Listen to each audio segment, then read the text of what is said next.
Hi, welcome everyone today to the launch of the 3 new programmes of One NHS Finance initiative. And today I'm also delighted to say we're launching the new 5-year finance development strategy. My name is Peter Ridley. I'm the Deputy Chief Finance Officer for Operational Finance, NHS England, NHS Improvement. And I'm here on behalf of Julian Kelly, the Chief Finance Officer. He can't be here today, but he has recorded a short message for us. So if we could play that. If this is all running to time and schedule, I will say to you all, good morning. I hope you're having a good day so far. You've had a great summer. You've all had a chance to have a break after what has been a grueling 18 months. Today, I'm just really pleased that we are launching the new finance staff development strategy, which has been developed using the feedback from the One NHS Finance campaign. This has been an extraordinary campaign to seek the views of people who work within the NHS finance community across the whole of the NHS. And we've had 3,000 participants, we've had more than 30,000 comments and ideas, and we have tried to distill these down to develop this strategy. And in this document we're launching today, we are outlining our ambitions for the next 5 years. When I came into the job of being NHS England's Chief Finance Officer, now 2.5 years ago, one of the thoughts very much in my head was there must be things that we can do across finance to make all of our jobs easier and better, and to support the frontline clinicians and other managers so that we can truly do the best by patients and taxpayers. Things such as, we do not all need to reinvent the wheel on how we can learn and develop and provide excellent training. So through the Finance Academy that we are building on and developing, and the work of the local regional forums, how can we provide the best learning and development for you and for the rest of NHS finance staff, and the best finance training for NHS staff more generally, rather than all reinventing the wheel. How can we build an NHS finance community which encourages great people to apply to do great careers, shares great practice, so that again we can do the best by patients and taxpayers? And how can we learn from all the incredible work that is going on, all the incredible sort of innovation and creative ideas across the NHS about how we can do finance better, more effectively, more efficiently, how we can get better value for every pound that we spend. So these are the 3 key strands that we are launching today through this strategy. And I would really encourage you to read it, digest it, continue to give us your feedback and comments, your energy and ideas. So we need to work out what we need to do nationally, regionally, at system level, and of course at the very hub of the NHS, the individual organisations for which you work. So I'm really looking forward to working with you all. This is very much the start of a journey as we seek to build on what has gone before and to develop a great NHS finance community where we get the best out of our staff. We help you do your job to the very best that you possibly can, and we encourage other great people to come and join us. So I hope you enjoyed today. I hope you enjoy this event, and as I said, I look forward to working with you over the coming weeks and months. All the best and have a great autumn. Okay, so let's talk about what One NHS Finance is and remind ourselves where we've come from. This started as a nationwide conversation that many of you have been involved in. We had over 3,000 individuals contribute, with more than 30,000 individual contributions. That gave us an opportunity to share our current challenges, to input into the future, and get a view from everyone as to how we should take our function forward. The feedback from that campaign has been the absolute core of developing the new finance development strategy. So that campaign and all of your input has been the basis on which we've developed the new strategy that I'd like to talk to you about. So out of your feedback, we've co-produced and co-created a vision for where we'd like to all get to as a finance function in the NHS. And This is a really clear statement that we are a diverse, highly skilled and respected workforce with strong leadership, working together to support the delivery of world-class health and care. We'll be innovators and problem solvers. We'll collaborate across systems with the aim of providing best value to our patients. We strive to improve our function, develop our people, make our NHS the employer of choice for a career in finance. And that's what you told us you believed in, that's what you told us you wanted to aim for, and that's what our strategy is built around. In building the strategy, you'll see we've got 6 key values, which came out of that piece. We seek to be collaborative. We will collaborate across systems, we'll collaborate together, we'll share knowledge and ideas and solutions. We'll be fair in the way we treat our people, and we'll work to have a more inclusive environment. We'll be patient-focused, connecting to our services and our patients. We'll be innovative, sharing ideas and sharing improvements across the service. We'll be inclusive, striving to support each other, and we'll be accountable, being responsible for our actions, our deeds, and what we're aiming to achieve. So against each of those values, we've described the ambitions we have in order to deliver the vision we want and that we've just described. Those build on work that we already know is underway and lots of great work across the country. They link to the NHS People Plan and our objectives, and we will describe these as commitments that we'll hold to over these 5 years. In terms of achieving our strategy, today you'll hear about the 3 national programmes, which will go into more detail. The strategy also describes how everyone can get involved. So those national programmes will be really important, but we're also setting expectation of what the national team will be expected to do, what we'll expect of each of our regions, the key role systems will play in this going forward, and the expectations we have on system leaders, but everyone involved in the system. But equally important, we'll describe how individuals can get involved and how their organisations can get involved.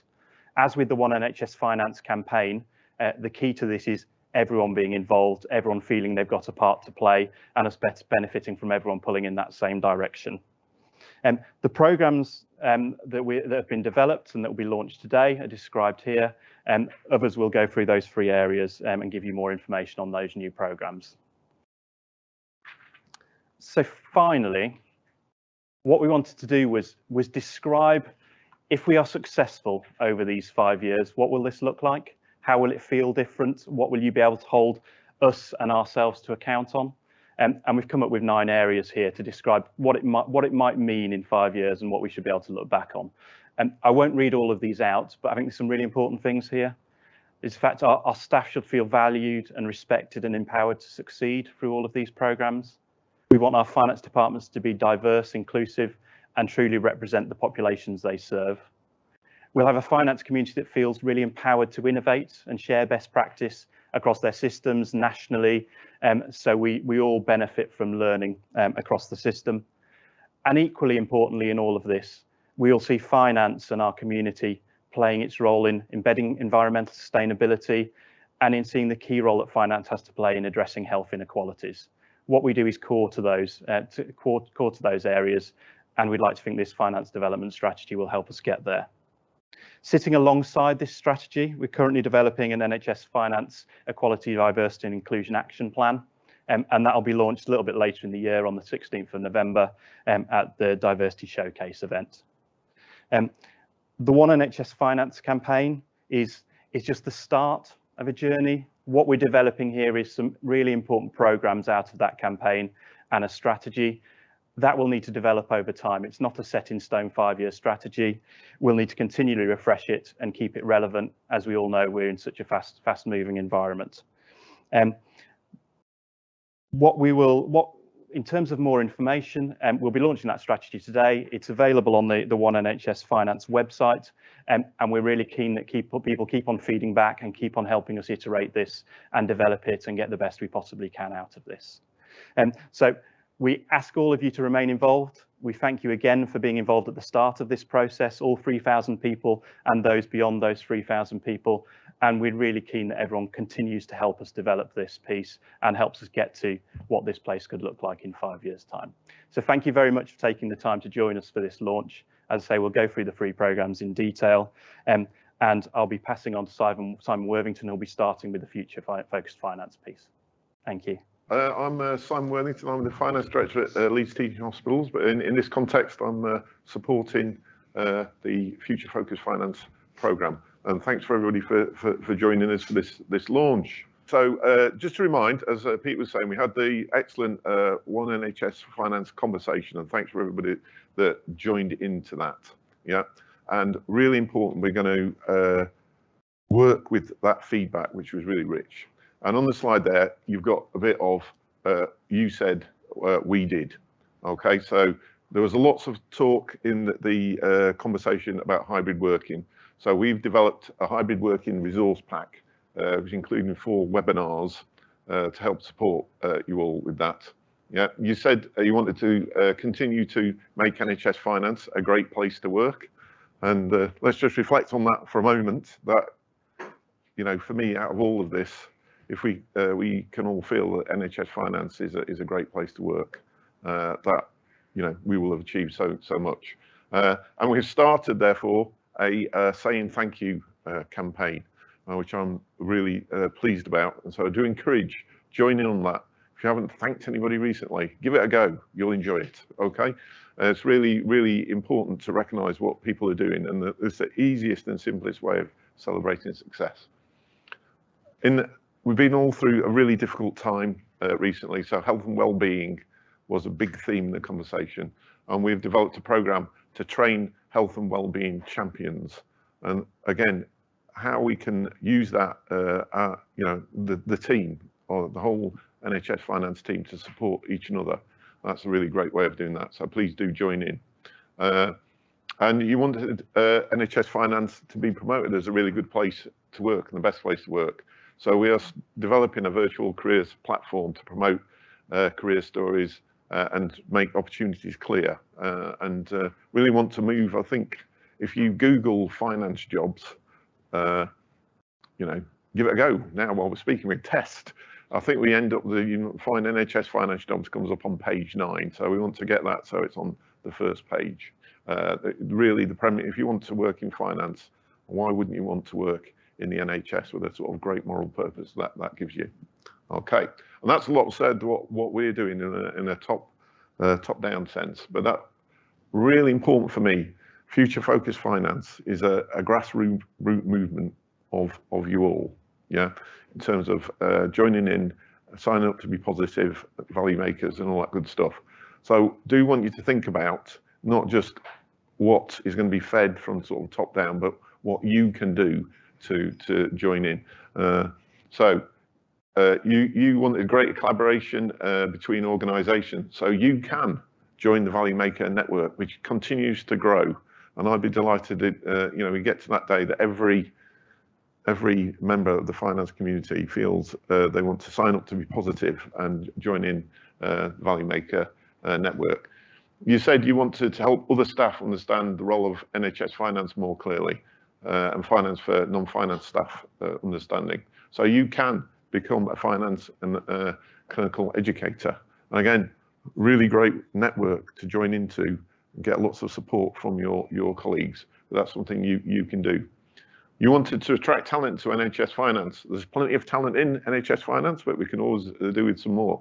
So really great initiative. Why don't you think about volunteering to go and to speak at a school or a local college about NHS Finance careers? That's something you can do. And you wanted to develop supportive cultures where people feel appreciated by their teams. And, you know, that is a thing that only you can do in your teams. But we please do that and really celebrate your successes, which will be many if you take a moment to think about it in your team, and do your own little award ceremonies and employee of the month, things like that. Really builds that feeling of team, and so important. So there's lots of things that you can do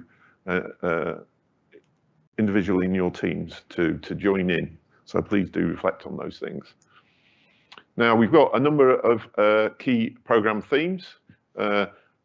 Supporting our staff, making NHS Finance a great place to work, help other staff understand NHS Finance, promote careers in NHS Finance, and networking and sharing of good ideas. That's what we're all about. And there's a nice picture of Tim Savage there. It's wonderful, really good. But really value how we are becoming a community that works together and learns from each other. So, you know, what could be better? So let's all get on with that.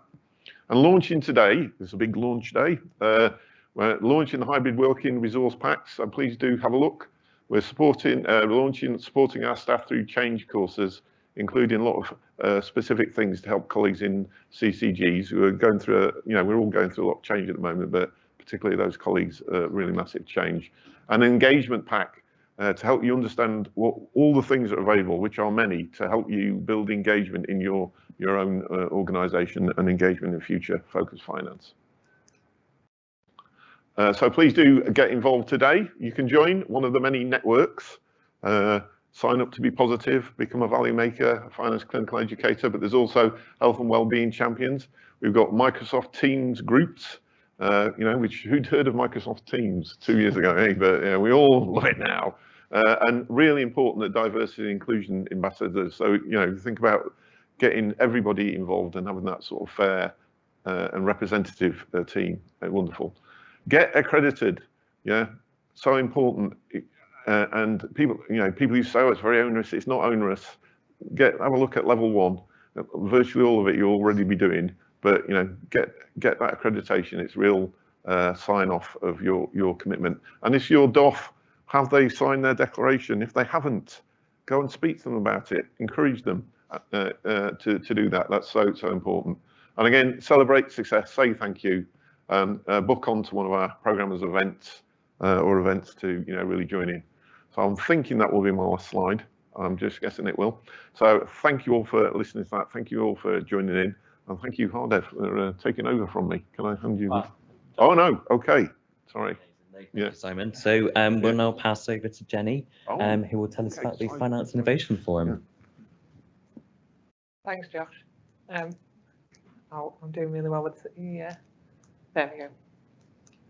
So, hello everybody, my name is Jenny Ehrhardt. I'm the Group Chief Finance Officer at Manchester FT, and I'm the Chair of the Finance Innovation Forum. I'm really honoured to have been asked to do that, because I think how we improve things has always been something I've really wanted to get involved in. So I'm really, was really honoured to be asked to lead this part of the One NHS Finance. So I guess I'd like to start with what is innovation. Some of the lots of feedback that Simon talked about, there was lots about innovation, but some of it was about improving systems and processes that we already have, and some of it was about kind of taking a real leap forward.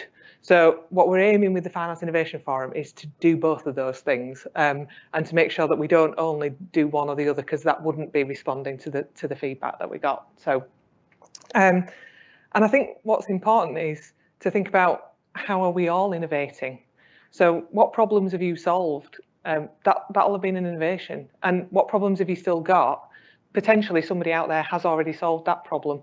And so, what we're trying to do is knit those things together so that we get the power of the expertise within the NHS finance community that we know is there. So kind of similar, set of feedback and actions as Simon talked through, not that they're the same, but a similar structure. So particularly you wanted to have a really clear process so that we can collaborate and we can develop those new ways of working and do that sharing. So we've developed an innovation programme, and we will be doing peer reviews of innovations that are put forward, and then we will share them once we've peer reviewed them. You said you wanted more streamlined reporting into the centre, and I totally understand that, sitting in a acute trust. And so at the moment, we've got an automation group. We've set them up to focus in the first instance on trying to reduce the manual sort of steps that go into doing that reporting that we all do every month. Automation's much bigger than that, so that's just what they're focusing on to start with. You said you wanted more research into new technologies. Today, we're publishing an Art of the Possible publication that we've written around artificial intelligence and blockchain, and how can we start to apply that sort of leading edge innovation into the NHS finance community. And you said you wanted to improving efficient processes. So we're launching a series of software training events so that, I mean, I know when I've learned things, you know, how do I do stuff on Excel? It's because I've sat next to somebody who knows how to do something on Excel, you know, and I think that's what we're kind of aiming at, but on a bigger scale, if you like. So, so as I say, we've got the National Innovation Programme. So from today, you can submit your innovations, we're aiming to have kind of regular cycles of submitting innovations, having them reviewed and publishing them. And so please, you know, please put forward your innovations. And as I say, it might be something you think's ordinary, but it'll be, you know, different, you know, and potentially groundbreaking for somebody else. The Software Skills for Finance staff events, again, please sign up for those. If you're an expert, please sign up for them, because we do want to do, you know, this is about tapping into the expertise of our own community. So if you would be a trainer, that would be fantastic. But also, if there's things that you want to learn, we want to understand what it is you need, so that we make sure we tailor these things and support people to develop in what they need to understand. The Art of the Possible publication I've mentioned, and as I say, the automation group, as we start it, we're looking at national returns, but automation touches such a wide range. The potential across the whole finance and across the whole of the NHS, I think, is fantastic. So, you know, the more we can get into that, the better, really. So what can you do? Because this is about community, isn't it? As I say, please submit your innovations, large or small. It might be something you've collaborated with another organisation on as well. It might not be something that you've only done internally. Please sign up to be a peer reviewer. We have had a fantastic response since we did the sort of soft launch earlier in the year, and we've got lots of people who've signed up. But please, you know, the more the merrier, in a sense. As I say, signing up for the software training events and register your interest. This is about how we tap into our community, as well as how we get out there and understand what sort of innovative and groundbreaking in other bits of the world, really. So what's coming next? So Mark Orchard, who's CFO at Portsmouth, is the vice chair on the Finance Innovation Forum, and he's going to do a series of Art of the Possible conversations, really, about, you know, what's going on in other bits of the world and what could we bring into the NHS finance community. We've got the Innovation Certification Programme. So this is, once you've had your innovation peer reviewed, it will be certified. So that will come. And then the next step in the Art of the Possible sort of real shift, if you like, is about quantum computing and how we can potentially bring that in. So what we're aiming at, and I have to say, I think these are stretching aims, but I'm up for it.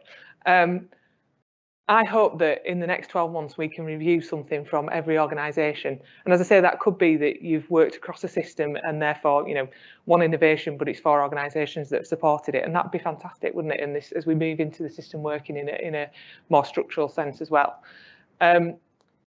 We're aiming then to use that evidence to better understand, well, what is it that we need to be improving, and what are the problems that people have got that are consistent and that we then need to focus on and potentially put some resource into solving. And then again, potentially once we understand that, setting up other subgroups. So we've talked about, do we set up a costing subgroup, obviously working with the HFMA not to duplicate, but, you know, are there things that we could step into that we could improve the working lives of our teams? So I guess just finally from me, please get involved. I think there's loads of good stuff we can do, and there's loads of good stuff you're already doing. And if we can pull that together and share that, then we'll just improve the power of NHS finance and the delivery for our patients. So thank you. Thank you, Jenny. So we'll now pass over to Hardev, who will tell us about the National Finance Academy. Thank you very much. Thank you, Jenny, as well. And great to be here.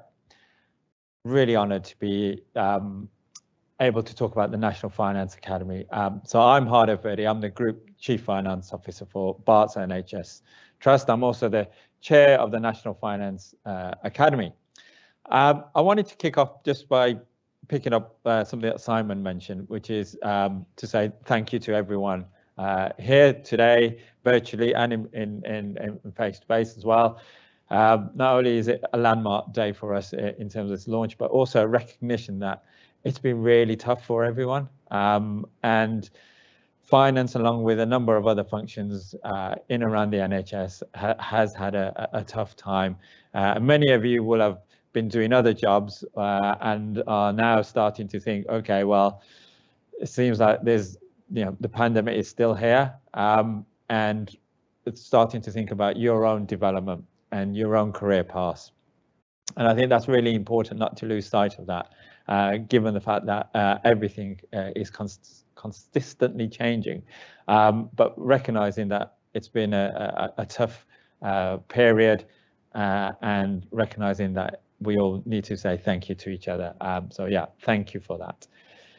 So what is it that the National Finance Academy is working on? Innovation need a new clicker. All right. Okay, here we go. So yeah, just like Simon, new slides.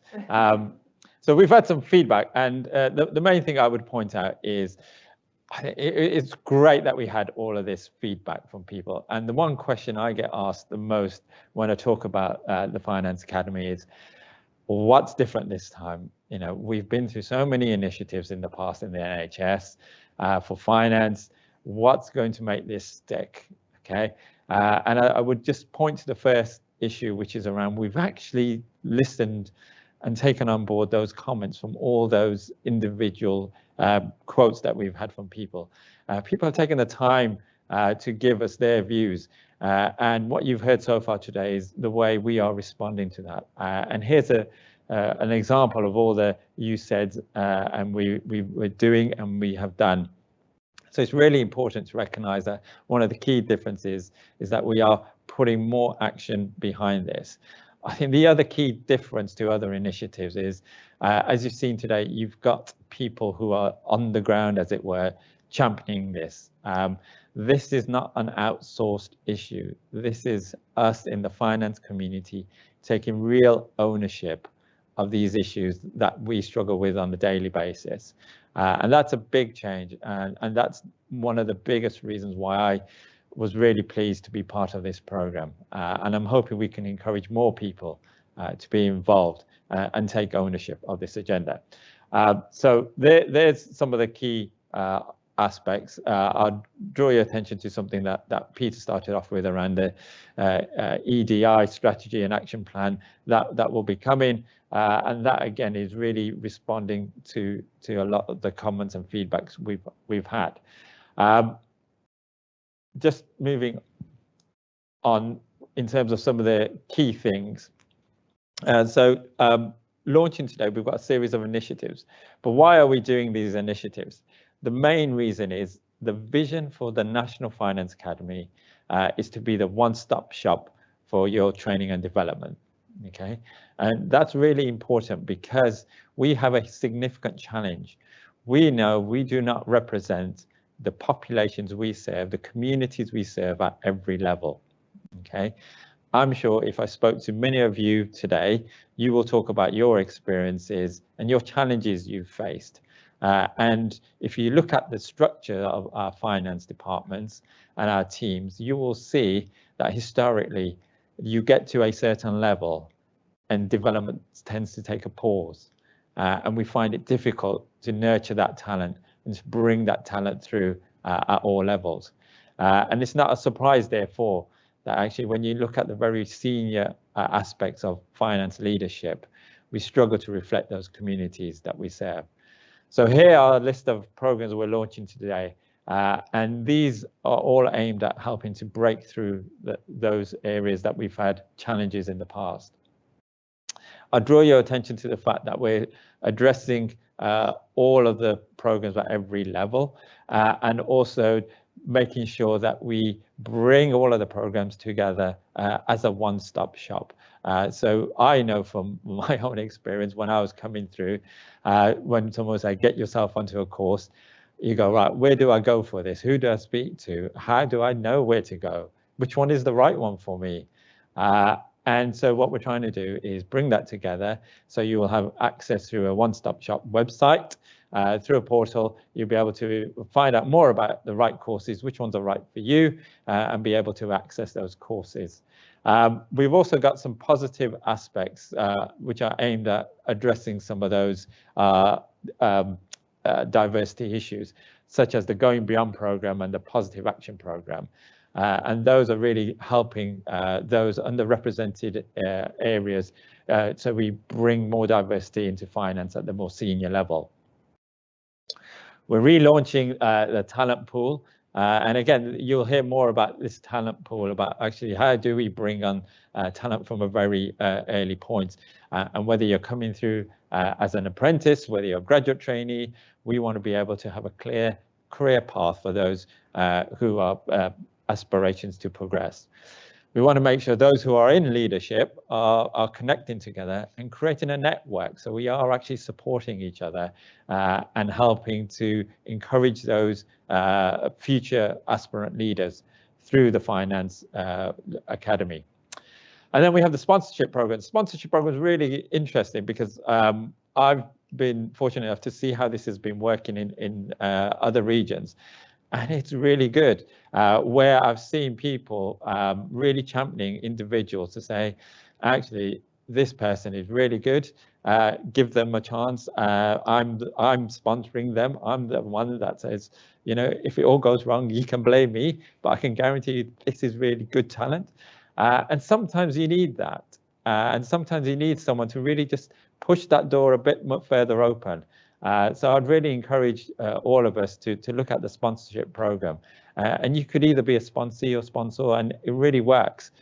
So I'm really encouraged by these programs, as particularly the sponsorship program, as a way of addressing some of the challenges we face. Right, the finance curriculum. So this is really interesting because, again, from the feedback, we found that people were saying, well, thank you. Why is it that what I'm being taught on some courses doesn't actually relate to what I need to develop? And also, where are some of the things that we should be facing as a finance function? So Peter mentioned right at the start, the key aspects of success. And he talked about those 9 areas. And one of those he mentioned was around health inequalities. But actually, none of us actually probably have been on a training course specifically for finance and addressing health inequalities. It's starting to happen now, but actually let's look at how we're developing our curriculum to ensure that we're picking up these aspects. The other part which I wanted to draw attention to is something that comes up time and time again when people say, I've got the technical expertise, I've got all my qualifications. What I've struggled with is this soft skills, the how do you operate in a boardroom? How do you have those difficult conversations? How do you performance manage someone? How do you actually take ownership of these softer skills? And what does confidence really mean? And how, I always use this example. How do you gain this thing called gravitas, which up until recently I thought you would buy from B&Q. But so how do you get that? What does that actually mean? So it's really important that we pick up on this and support people to develop. And my own personal view is, I've been talking to lots of regions. This soft skill is the most single highlighted area that people struggle with that stops them from progressing further. So there's something in there that we need to tap into, particularly around confidence. We want to make sure that using this curriculum, we have much more constructive appraisals. Appraisals vary wildly within organisations across the region and across the country. So these are really important conversations, and these are conversations not about what you don't know, but about how do we support you and get the most out of your talent? How do we change that narrative and that conversation? And what we're going to be doing is looking at profiles and personal development plans and things around job sharing, secondments, being more flexible in our approach to working. Brilliant working now. Okay, so these are the things that are coming up. So as was mentioned, we are having the diversity strategy and action plan coming up. More job swap and secondment platforms, which I just mentioned. Returning to work, this is really interesting. one of the things that we've been researching is in the private sector, certainly pre-pandemic, one of the biggest gains to be had on increasing your workforce was tapping into those individuals who had left work and did not return. And there's many reasons for that, but actually there's an untapped market there. And I know one private organization, one of the big 4 firms, managed to increase their recruitments by over 40% by actually picking up the phone and asking those people, so you left, exactly why did you leave and what can we do to bring you back? And just those simple conversations unlocked a huge amount of potential. And a lot of this centers around being more flexible in our approach as well. We also want to make sure that we're supporting those people who are new in finance, director leadership programs, but also aspiring. So those of you who are finance directors and CFOs will recognize this, that it's pretty lonely out there, and when you shut that door, it's just you and lots of responsibility. So how do we create that network, particularly if it's your first finance director role? How do we make sure we support each other on that and reduce the high turnover that we've seen in the past? So really want to have a positive program to support each other on that. So looking ahead, we want to make sure that we deliver our aims and our ambition. Our aim around making sure that we're reflective of the local population. We want to make sure we improve our recruitment retention processes because they vary again quite markedly across the country. We want to make sure that people do have equitable access, get that level playing field for everyone. And we want to support the movement of staff around organisations and across systems.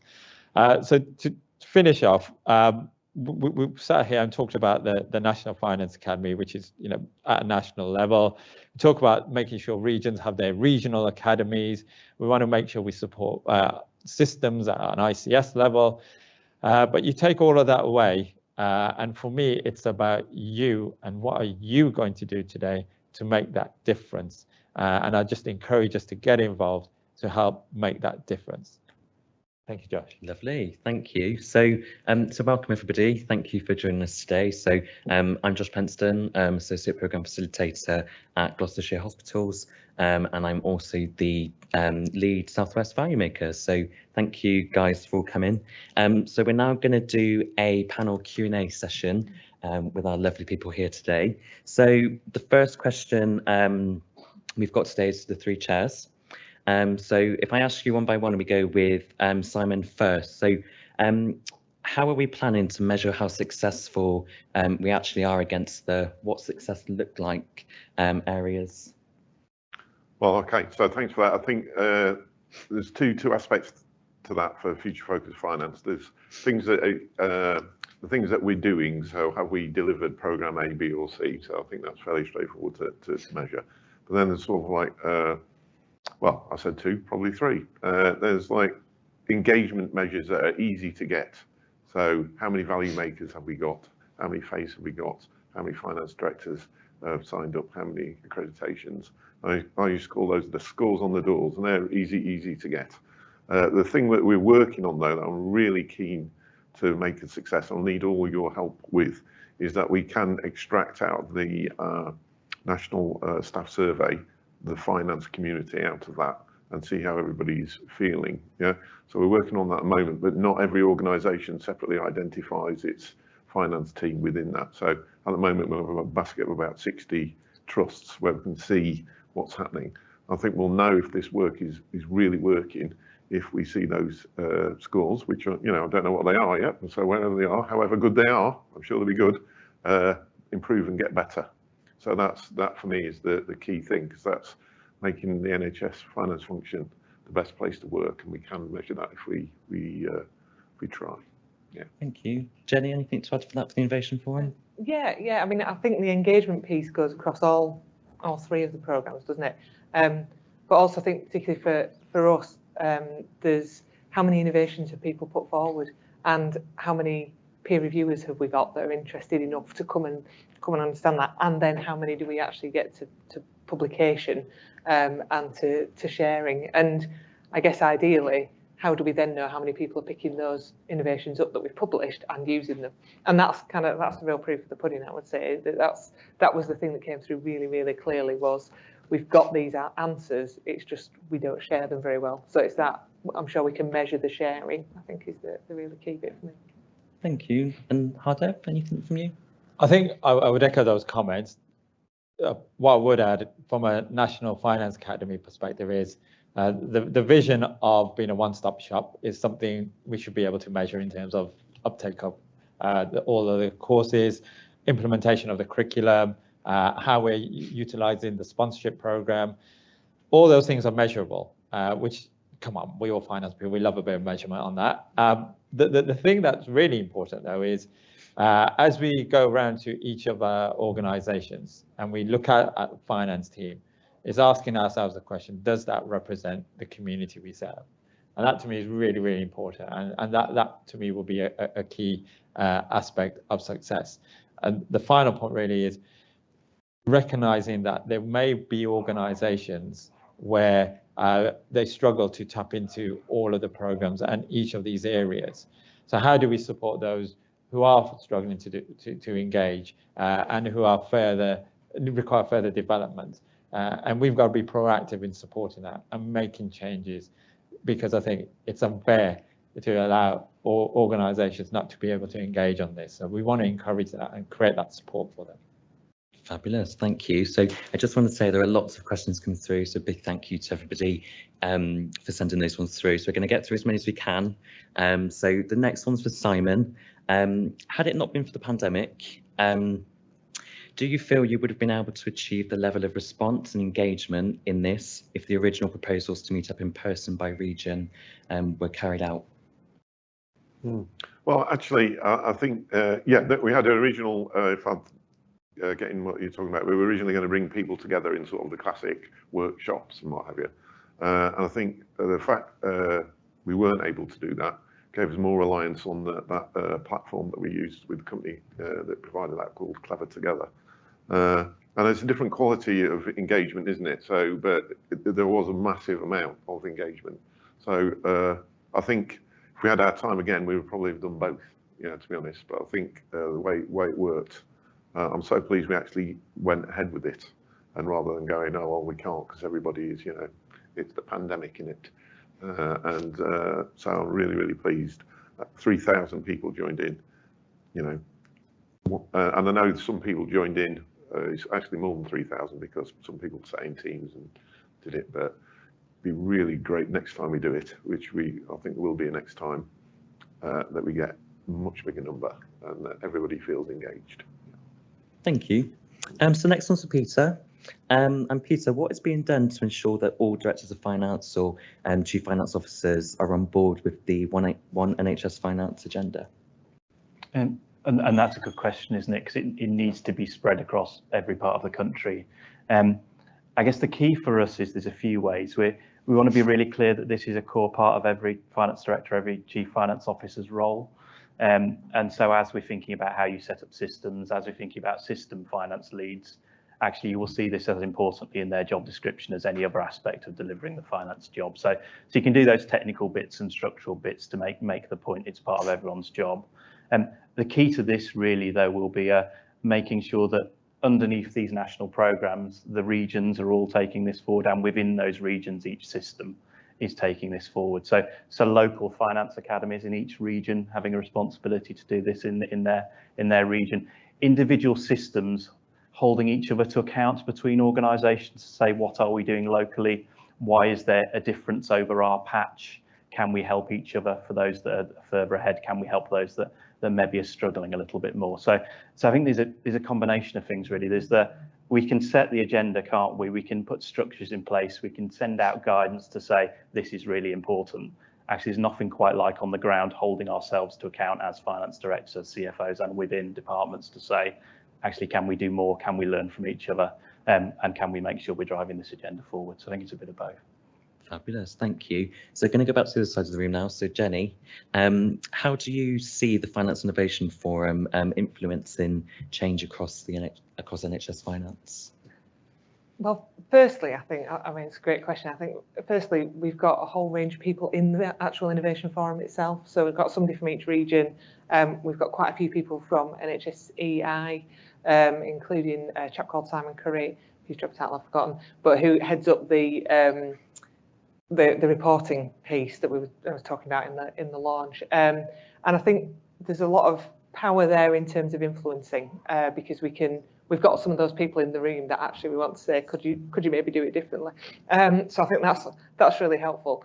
And then feeding that out through the regions and supporting the different regions to pick these innovations up, but particularly pushing it up the line, you know, and making sure that folk like Peter hear when the feedback is actually we could do this better, that gets passed up, and that, you know, I see that as my role. Really. So. Fabulous. So going on nicely in a row. So to Hardev, so how is the National Finance Academy ensuring it's working with local offerings such as FSD, especially where similar programs are run across finance and other professions? Yeah, so thank you for that question. I think it's important to recognise that where we've come from is an environment where, when you look at on training and development, you have a number of different organisations vying to provide courses and conferences and specialist areas. And sometimes the feedback we've had is that it's sometimes very difficult to find out who is the right provider and which one is the right way to do this. So hence the need for the one-stop shop, the signposting. And what we're doing at the moment is working with all of our partners to ensure that we have a level playing field and to ensure we get the right delivery of these programs. I think, very crudely speaking, we want high quality training for our staff. That's the priority. And therefore we'll be engaging with all of our partners to make sure they're able and equipped to deliver that. Fabulous, thank you. So going along nicely then, we're off to Simon next. So I'm sure this is one we can all relate to. So Simon, finance staff are incredibly busy at the moment. How do we encourage colleagues to engage with this work on top of everything? It might feel like a bit of a big ask for everyone.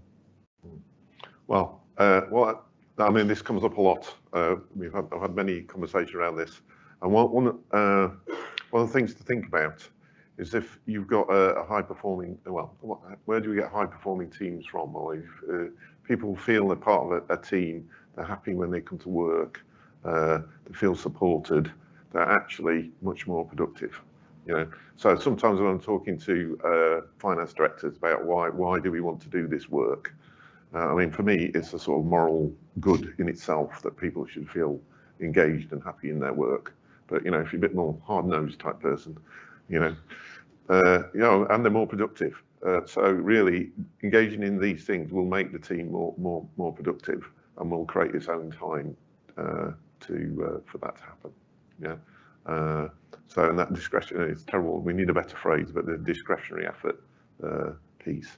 So, I mean, I've worked in trusts where, you know, started off in a really challenging position with the finance team.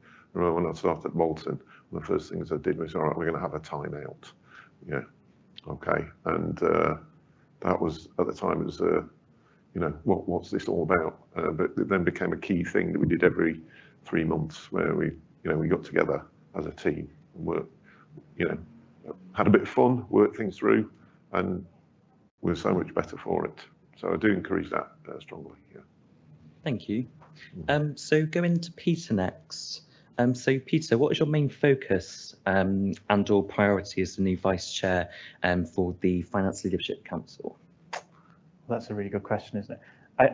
I guess in terms of priorities, it's about, we've talked today about launching 3 really important programs, and we've talked about launching our strategy. And for me, it's making those things real and making sure we've got the resource behind them and support behind them to keep those going in the right direction. So I think we've listened. I think we've got some really good values coming out of this, and there's some really good initiatives here. And how do we make sure this is something that feeds its way through, and in 5 years we can put that slide back up and say this is what it feels like, and isn't that different? To the point that Hardev says, we've not been short of initiatives, have we, over the years? How do you make sure this one remains different? And so for me, it will be supporting the programs, making sure they go forward, and come back to what Simon said, making sure we keep on coming back to that conversation with everyone, keep on making sure we're going in the right direction, keep on checking back in and having everyone involved, because that's what will make this different this time. It's the engagement, it's everyone involved in this, and this feeling like a movement rather than a set of programs that sat in a national group and being driven forward at that level. So that's really, I don't know if that answers the question, but that's my focus really. I think we've got the right programs here. Let's make sure we know they're still pointing in the right direction, and let's make sure they've got the resource to really drive forward. Thank you. And for anybody at home or in the room, could you just give us a really brief overview of what the FLC looks after on that one? In terms of? In terms of the group itself, the council? Yes, the council itself is really here to sit above these three programmes. And this, you'll have seen from the presentations here, these aren't three distinct programmes that are siloed from each other. There's an enormous crossover of the three. And so it's about getting the benefits of those three together, and they are stronger together and you get more out of them as a collective rather than the three. So the FLC is really there to bring all three of these programmes together, bring representatives from each of the regions together, representatives in my teams at a national level, make sure they're all in the same room, and we're making sure we enable a better outcome as a result of having all those people together rather than taking forward silo programs. So I think that's really the focus of that group, is to let's have everyone in the same room, make sure all our efforts going in the right place and we're supporting each other. Thank you. So going back to Jenny, so can we ask you, what is the key challenge the Innovation Forum faces? Yeah, that's a really interesting one, isn't it? I suspect it might be that people don't think they're innovating, and therefore, you know, people might not put things forward because they think, well, this is just what we do. And actually helping people recognise that the thing in your patch that you think's ordinary is actually groundbreaking somewhere else, and something they're doing that's ordinary would be groundbreaking for you. So I think that, you know, helping people recognise that actually we're already doing lots and lots of really good stuff, and pulling that together is the key thing. I think then there's a challenge for me. I mean, the art of the possible stuff, you know, like some of that's really kind of wow, you know, and how there's a challenge there about how we bring that into NHS Finance, and how do we maybe pilot some of that or test it out before we kind of go, look, this is how we should do it more broadly. But I think there's sort of two there probably, but I would encourage that. Obviously, I would encourage that engagement and actually, you know, well, what problems have you solved, and that is innovative. So, you know, we will all be doing some innovation. So. Thank you. So going back to Hardev then, so will the development programmes be nationwide, and then going beyond, seems to be in London currently, is this being delivered across more than just that region? Yeah, so what we've talked about today is launching it across the country. So these are areas where we know have worked in specific regions, and they're scalable. And now we want to roll that out because they proved to be successful. And I think that will really help us really answer some of these big questions and these big challenges. It's important that as we take these forward, we get engagement at the regional level and at the system level for these programs to work. And you know, the question you asked, Jenny, is really interesting, because if we look at an ICS at the moment, and you could go to any ICS and look at its directors of finance, CFO's agenda, when they all meet together, it'll be H2 planning, elective care, it'll be this, that, and the other, and potentially it may well be a slot in there for talent, for innovation, for where are we on future focused finance, how we develop an academy. We need to shift that.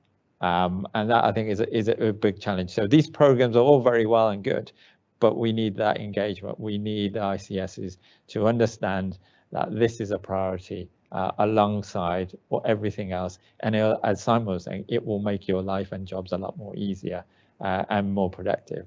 So yes, the programs are all national. Let's get bought into it. So the next question is to all chairs again. So if we start with Simon first. So a lot of these programs and networks will run regionally. How do we assure that equity across them, as some are more engaged and better than others? So how are we going to ensure they're all equal, if that makes sense? Yeah. Okay. So I mean, one of the themes of One NHS Finance is trying to get a sort of equity of offer across the country. So that feeling of we don't want, if in a certain region we don't want finance staff not to be supported. I'm not saying they aren't, but but then we don't want to get that too excited about that as well, because we want people to be able to innovate and do different things in regions as well. So I think what we want is an equity of encouragement across those areas, and there are, we have got some sort of standard, like we're going to have a regional value maker group in each committee or whatever in each area, but don't make that feel like that's a top-down imposed thing. What structures do you want, and how they're going to work in individual regions? But let's then focus on the outcome of that and make sure that we've got that great engagement across those sort of three areas that I was talking about earlier. Yeah. Thank you. And Jenny, anything to add to that one? Yeah, I mean, I think regions do start in different places, and different regions have done really fantastic stuff in different bits of this, and so we do recognise that, but the aim is to bring us all up to the standard of the best, and to have that, absolutely Sam saying, that equity of engagement and of offer, really. So I think it is about making sure that regions that from a national perspective we're supporting regions to understand what the next steps are, slightly more locally, but in terms of the innovation forum, that portal is for everybody. So there isn't a kind of there won't be a regional slice up of it. It will be everybody's. So I think that will be an equity of offer there for sure. So. And Hardev, anything to add? No, well, just an observation where when we were looking at the responses from the survey, as we were encouraging people to engage and contribute towards that, there was a helpful table of number of responses by region, and in the region I'm in, we saw that table. And lo and behold, it had the right response because we wanted to improve. So there was something there about actually sometimes some types of metrics of information that showcase how we're engaging does encourage us and does shine a spotlight on support potentially that's needed. So I would encourage us to use some of that in the right way. Thank you. So going back to Simon then. So the next one is on accreditation. So Simon, how are we accrediting ICSs after CCG mergers, and what happens when one CCG in the ICS is accredited but another isn't, and is something being developed for this and to solve that issue? Yes, it is. That's good. All right. So there is a program at the moment to support this. So please do join in on that. Go on the website. You can see that. But essentially, what we said is we're not changing the standards in any way, but essentially, if each CCG in the constituent that's going to be the constituent of the ICS has achieved accreditation, and please do work together on this. I know there's some CCGs not got many staff in them, but you can work on these things together. So if each one's already got accreditation, then the ICS is accredited at that level, when it forms. And what we're wanting to do is to encourage people to continue to work on accreditation and to see that as part of the development process for the new ICS. And there is lots of really good stuff in there.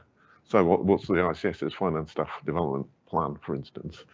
Let's work one up, and then we can be accredited at the start. If it's not the case that each CCG is accredited before going in, then fine, the ICS will just apply for accreditation at its earliest opportunity. The other thing we've done, which I think we've followed through on, is that sort of finance, that sort of planning around that is part of the assurance processes that the centre are running on ICS development, so that staff there have got that, I've got that support. Yeah.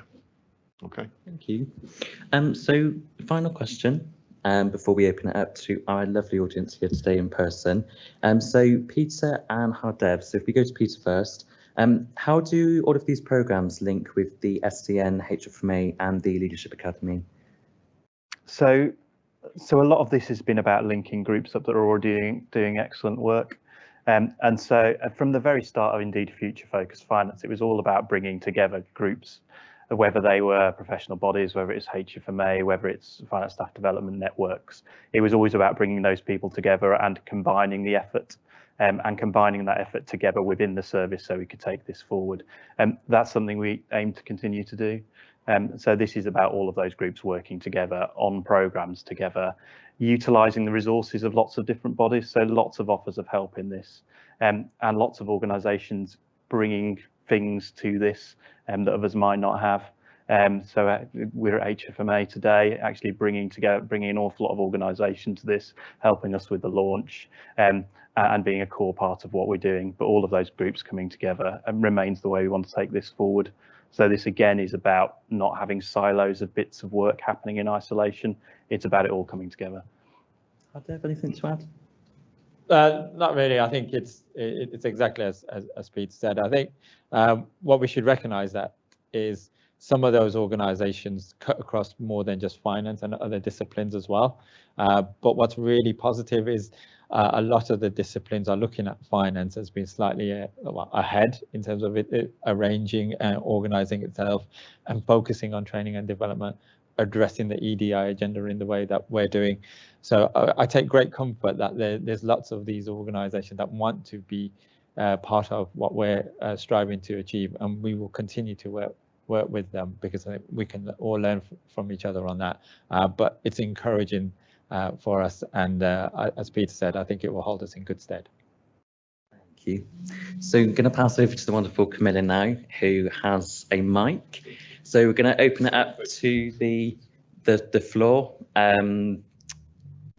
I did just call Camilla, Sophie Camilla, so we're going to pass it over to Sophie, who has a mic. So anybody here today in person has any questions, please raise your hand.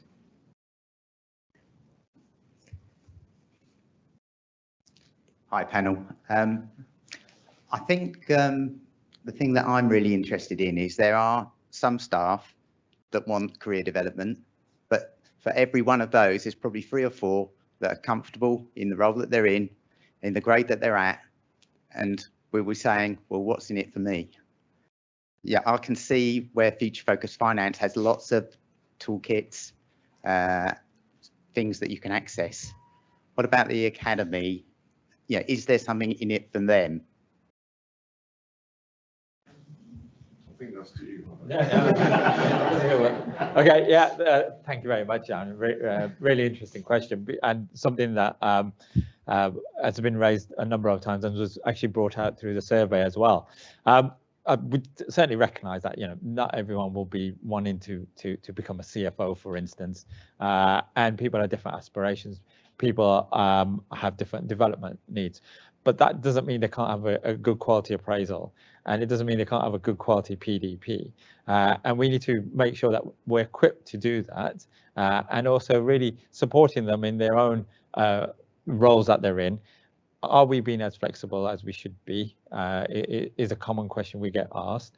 And also, what other supports can we offer to individuals? And it may not be around the training and development piece. It may be other aspects that will support them in maximising their full potential. And that's probably where I start from, which is everybody individually, are we maximising their individual potential? And yeah, it's having that open conversation. So yeah, I completely agree with you. Not everyone would want to be on the aspiring X, Y, or Z, but actually having that conversation will go a long way. Can I just add one thing on that? Thanks. I think that's really great. And from just to say that, I think the 16,000 staff that in finance in the NHS all want to do a good job, yeah, and they are doing a good job. And if you think about who are those staff, large numbers of people, payroll, paying invoices, getting the income in, doing all those transactional jobs, and all those people are really important for the NHS to function and for patients. Yeah, so Future Focus Finance really wants to engage everybody, and it's a mass movement of everybody who wants to sign up to be positive. I think that's really, really important. Thank you. So we're going to pass over to Suzanne, whose name I will get right. So Suzanne, take it away. Thanks, Josh. So when we were doing the engagement around the whole of the One NHS Finance piece, we were really reliant on our value makers, not only to contribute to the feedback, but to encourage other people within their organisations to get involved.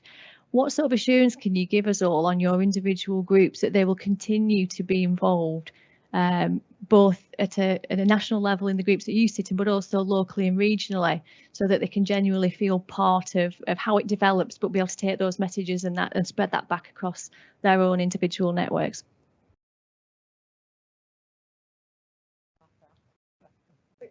Fantastic question, and I think we need to develop that, I think, and make sure that we do give that assurance from an innovation forum perspective.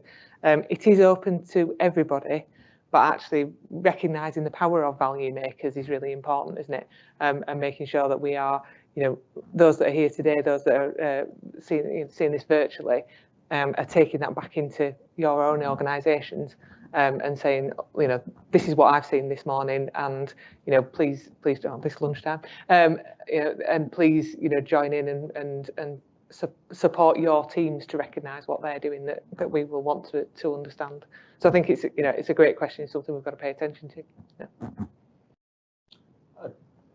I would agree with Jenny's point. I think what struck me is when I look at their information, the data around value makers, how some organisations have got some really strong value makers and high numbers, and it works, and then other organisations who are literally next door probably don't have that same level of engagement, and so I want to make sure we hear everyone's voice, and I think value makers play a key part in helping to establish that platform for people to have that voice.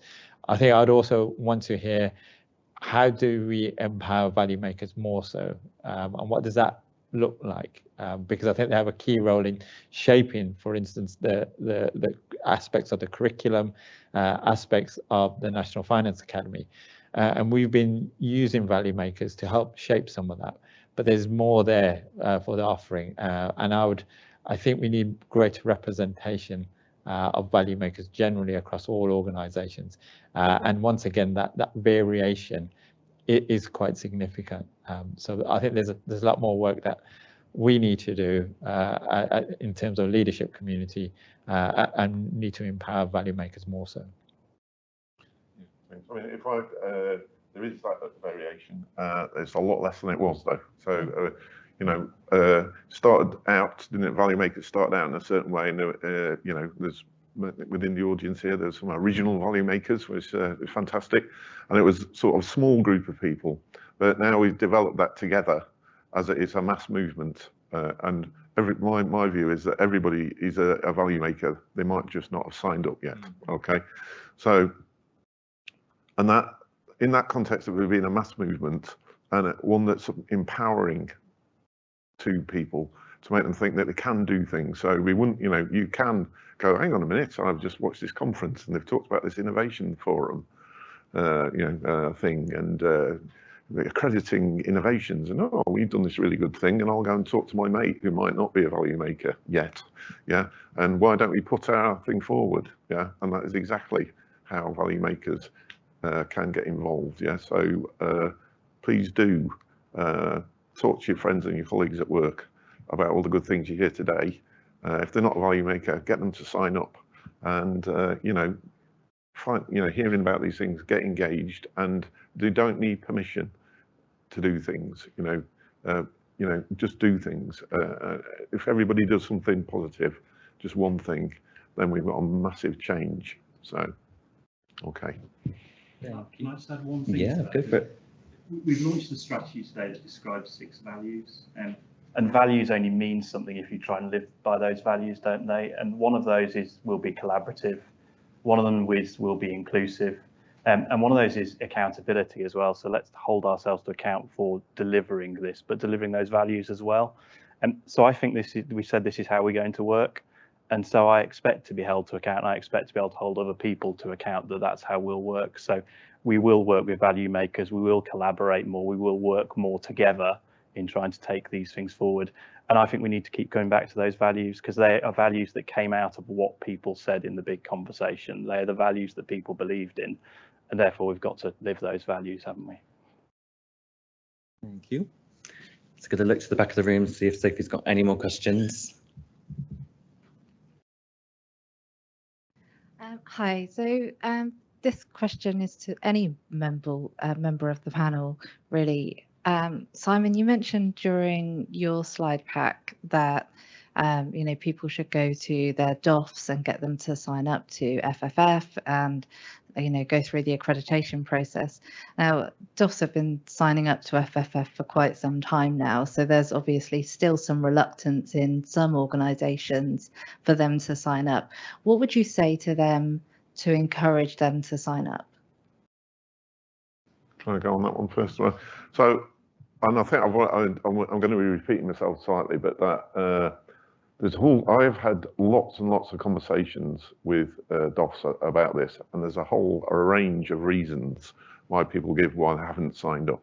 Yeah, some of which is if they're new DOF or might have come from the private sector, they just don't know about it, for instance. Yeah, but the main thing that I you know, if you distill it all down, is that there's that sometimes they think, well, you know, this is a bit of an add-on, you know, and you know, it's just a bit, you know, it's on the pile, but it's down there towards the bottom, and I'll get to it eventually. Yeah.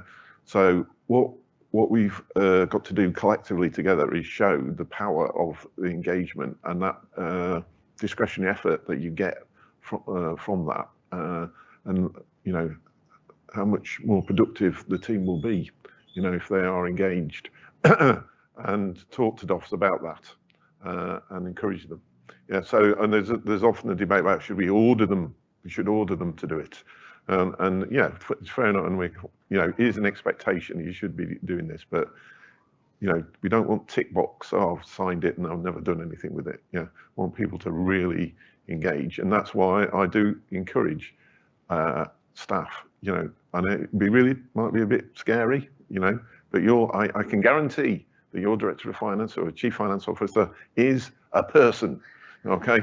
And so if you go and just talk to them on a human level and say, look, we really want to help you, you know, and we think this would really, if we can get this enthusiasm going, it will really help. That is a really good way of getting people to sign up. Yeah. Can I just add? I think one of the things that I hope you've heard from all of us is this isn't about top down. It is about bottom up. You do need the DOF and the CFO to be supportive. And I think I've only been at Manchester FT for a couple of years, and as I started, I thought there will be stars, you know, in the finance team who are thinking like, you know, well, we could work together better, or we could work with other people better, or whatever it might be. And actually, what I need to do is give them permission to do that. And signing the declaration is part of giving people permission to crack on and do the stuff you want to see and you want to do. And I think if you know, that's what I would say to a director of finance, but also that might be what I would encourage people, you know, if you're approaching your director of finance, that might also be a way of putting it to them. You know, it's not that you're asking them to do all the work, it's that you're asking for their permission that you crack on. Oh, thank you. So we're going to take the last question from the room then, from Darryl, and then we will finish up today's session. Hi. some of our finance functions are quite diverse, and they've got, you know, business intelligence, procurement, contracting, clinical coding, for example. What's in it for them? All those people can be value makers. Yeah. I think there are. And we make them value. Well, I think I can see at least one in the room. Are you right there, Mark? Yeah, excellent. Yeah. So from point of view of from my perspective, I mean, in Leeds, we even talked about having the sort of honorary value makers in the council and what have you, because, you know, so let's not make it. We've got clinicians who are value makers. Yeah. So there is no sort of, when I first started on this, it was the fact there was all these rules. You know, if to be a value maker, you have to be this, that, and the other. And you know, no, let's not have those rules. You know, it's a grassroots movement. If you've got colleagues, if you've got business intelligence in the finance director, just engage with them, and let's make them value makers, and they can have access to all those resources. Yeah. Yeah, no, I completely echo that. I think certainly in the organisation I'm in at the moment, so procurement comes under the CFO, and you know, whatever initiative we do in finance, we do in procurement. There's no difference. What we need to make sure we have is that openness and transparency and a level playing field for all, and it seems to work. And what's interesting is, when we talk about a system, the system is, our procurement colleagues are talking to the system on the basis, look what we do, you know, look at how we can access training and development. And so we're trying to harmonise that on a broader basis. So I think it can only be a good thing to share, is what I would say. There's probably something about what can we learn from those other practices as well. You know, I think procurement was ahead of finance. Someone might tell me I'm wrong, but in terms of getting accreditation, and you know, in my own organisation, the finance team's at level 1, we're almost at level 2, but procurement's ahead of us, ahead of the finance part of the world. So what can we learn from procurement that we can bring into finance? So I think it is, you know, it's you know, we're not excluding anyone. Fabulous. Thank you so much. So just want to say then a massive thank you to everybody that's tuned in today. Thank you from our chairs here today. So thank you to Peter, Simon, Hardev and Jenny for coming along. Can say a massive thank you to the Central FFF team, the One NHS Finance team as well, and our tech guys here today. And we will start the Value Maker Annual Conference at 1 PM. So either stay online or tune back in then. Thank you guys.